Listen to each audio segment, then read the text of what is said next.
தமிழரசன் பச்சமுத்து டைரக்ஷனில் அட்டகத்தி தினேஷ் அதுக்கப்புறம் ஹரிஷ் கல்யாண் இவங்க நடித்து வெளிவந்த படம் தான் லப்பர் பந்து. இந்த ஒரு படம் வந்துட்டு பார்த்திங்க அப்படின்னா ஒரு சூப்பர் படம் அப்படின்னு வந்துட்டு சொல்லலாம்.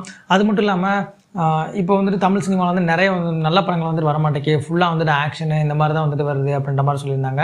இந்த ஒரு படம் வந்துட்டு ஒரு நல்ல படங்கள் வரிசையில் வந்துட்டு இந்த ஒரு படம் வந்துட்டு இருக்குது அப்படின்னே வந்துட்டு சொல்லலாம். எக்ஸாம்பிள் சொல்ல போனால் இந்த மகாராஜா, வாழை அப்படின்னு சொல்லிட்டு இந்த ஒரு படமும் அந்த ஒரு வரிசையில் வந்துட்டு நிற்கிது. அது மட்டும் இல்லாமல் போன வருஷம் வந்துட்டு பார்த்திங்க அப்படின்னா பார்க்கிங் அப்படின்ற ஒரு படம் வந்துட்டு ஹரிஷ் கல்யாணுக்கு வந்து ரிலீஸ் ஆயிருந்தது. அந்த ஒரு படம் வந்துட்டு ஒரு ஈகோ கிளாஸ் படம் தான்.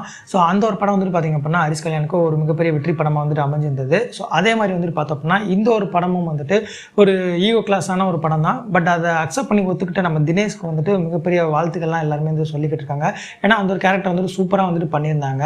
ஸோ அதனாலே வந்துட்டு இந்த ஒரு படம் வந்துட்டு மிகப்பெரிய ஒரு வெற்றி படமாக இருக்குது. அட்டகத்தி தினேஷ் அப்படின்ற ஒரு பேர் போயிட்டு இப்போ கெத்து தினேஷ் அப்படின்ற சொல்கிற அளவுக்கு இந்த ஒரு ஆக்டிங் வந்து சூப்பராக வந்துட்டு பண்ணியிருந்திருப்பாங்க. அது மட்டும் இல்லாமல் இந்த கெத்து தினேஷ் அப்படின்னு சொல்லிட்டு இந்த ஒரு கேரக்டருக்கு வந்துட்டு யாரை வந்துட்டு கேட்க ஆரம்பிச்சிருக்காங்க அப்படின்னா ஃபஸ்ட்டு எஜ்ஜே சூர்யா தான் வந்துட்டு அப்ரோச் பண்ணியிருக்காங்க. ஸோ அவர் வந்துட்டு இந்த படத்துக்கு எனக்கு 7 கோடி ரூபா வரைக்கும் வந்துட்டு சம்பளம் வேணும் அப்படின்ற மாதிரி வந்துட்டு டேரக்டர் வந்துட்டு சொல்லியிருக்காங்க. அதுக்கு வந்துட்டு இந்த படத்தோட பட்ஜெட்டே வந்துட்டு பார்த்திங்க அப்படின்னா 5 கோடியே 75 லட்சம் தான். ஸோ நீங்கள் வந்து 7 கோடி கேட்டீங்க அப்படின்னா எப்படி கொடுக்குறது அப்படின்ற மாதிரி வந்துட்டு கேட்டிருந்திருக்காங்க.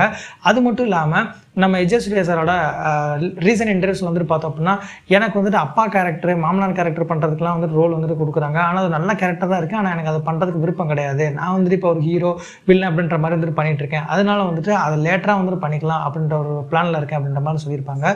ஸோ அந்த வரிசையில் வந்துட்டு இந்த ஒரு கதையை வந்துட்டு ஏற்க மறுத்துட்டார் அப்படின்னு தான் வந்துட்டு சொல்லணும். அது மட்டும் இல்லாமல் ஹரிஷ் வந்துட்டு இந்த படத்தில் வந்துட்டு 70 லட்ச ரூபா தான் வந்துட்டு சம்பளம் வந்துட்டு வாங்கியிருந்திருக்காங்க. அது மட்டும் இல்லாமல் இந்த படத்தில் வந்துட்டு நம்ம எஜ்ஜே சூர்யா நடிக்க மாட்டேன் அப்படின்னு சொன்னதுக்கப்புறமா தான் தினேஷ் வந்துட்டு அப்ரோச் பண்ணியிருக்காங்க. ஸோ இந்த படத்தில் அவர் நடிக்கிறேன் அப்படின்னு சொன்னதுக்கப்புறம் தான் இந்த ஒரு படம் வந்துட்டு உருவாகி வந்திருக்கு. இந்த ஒரு படத்தில் வந்துட்டு தினேஷ்க்கு பல எஜ்ஜே சூர்யா சார் நடிச்சிருந்தாங்க அப்படின்னா நல்லா இருக்குமா நல்லா இருக்காதா அப்படின்றத கமெண்ட்டில் சொல்லுங்கள். ஸோ அடுத்த ஒரு சூப்பரான ஒரு அப்டேட் தெரிஞ்சுக்கப்பவே சப்ஸ்கிரைப் பண்ணி வச்சுக்கோங்க.